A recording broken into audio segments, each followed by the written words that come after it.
Hi, I am Dr. Jagdeep. I am working as a medical oncologist in CCA Amritsar.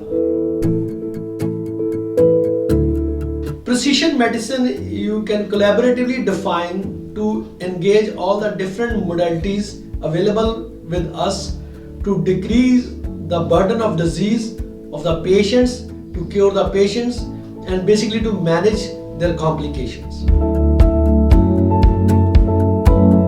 So in nowadays, genetic plays a lot of role in the cancer because many of the diseases have been seen which have a genetic linkage, like the breast cancer, which is very common in our society.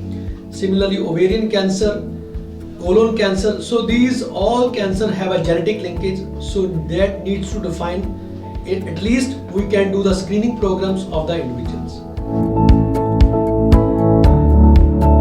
So this precision medicine, this integrates all the things together like cancer awareness, cancer screenings, and the treatment modalities to decrease the burden of disease in the society.